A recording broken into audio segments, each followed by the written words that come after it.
That's a good one. We've been listening to President Donald Trump during this Oval Office announcement, the signing of an executive order reclassifying marijuana as a Schedule III drug from a Schedule I that would allow for more research. How is marijuana classified and what exactly is changing here? Yeah, so we refer to it as a schedule. These are controlled substances, and there's 5 schedules, Schedule 1 through Schedule 5. And what President Trump and others were sort of referring to is the fact that for a long time now, cannabis has been considered a Schedule I substance. And I don't know if we have this, we can put it up on the screen. It has very specific language there in terms of what that means. One of the headlines is that it has no accepted medical use. Okay, so that's what a Schedule I is. It also has high potential for abuse. And to give context, heroin is a Schedule I substance, LSD, ecstasy. So there are 5 schedules. We're now talking about cannabis going to be a Schedule III substance. First thing you'll notice if you look at Schedule III is it no longer says this language about not having any accepted medical use. It says it does have moderate potential for physical dependence, but again, the context, ketamine, anabolic steroids, testosterone, those are examples of Schedule III substances. So this is not making cannabis a legal substance in the sense that you can just get it over the counter or gas station or something like this, but it is acknowledging for the first time in a long time that there are potential medicinal benefits to this, which I think for many in the medical community, they've sort of known this for a long time. And what does this mean for research and for access to not only marijuana, but also CBD? Yeah, so you know, it's interesting. This idea that understandably people want research to show that something works medicinally. Obviously, everyone would want that research. But keep in mind, again, if you classify something as a Schedule I substance, you're already preordaining that it doesn't have any medicinal benefit. So under Schedule I, it was really hard to get this research done. That was a large target of our 7 documentaries that we've sort of produced on this.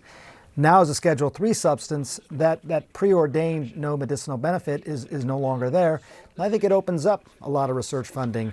You also heard from Dr. Oz there talking about the fact that at the Innovation Center for CMS, Center for Medicaid Services, they're going to start doing trials and targeting people over the age of 65 as well, providing cannabis, providing CBD specifically for different conditions, including chronic pain and sleep and things like that.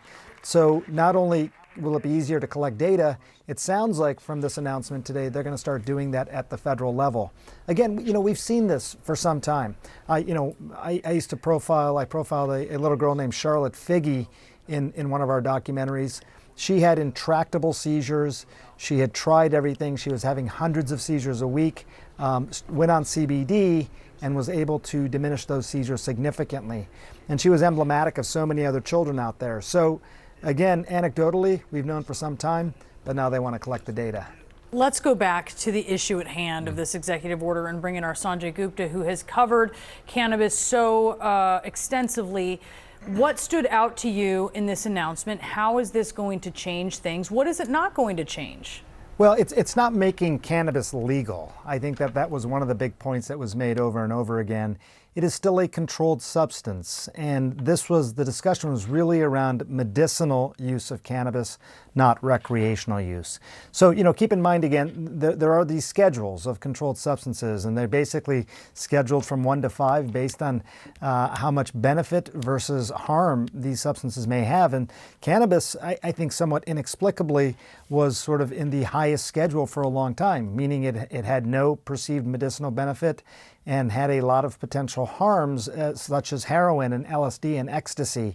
And I think, you know, a lot of people, many of the doctors in the Oval Office there, many of whom I've interviewed over the years for these documentaries, they have been making this point that it's very hard to collect the data showing the medicinal benefit if you've already classified it as a Schedule I.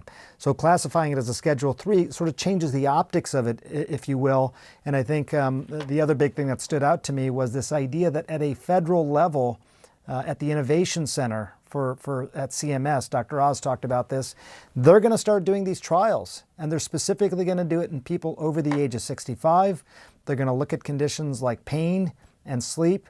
and they're going to collect data. So, people over the age of 65, I think they said they will have the ability in these trials to have up to $500 worth of CBD provided to them to be part of these trials to see how well this works and compare it to other things that are already out there. So, it's a significant step on the accelerator with regard to cannabis. I think a lot of people have been waiting a long time for something like this.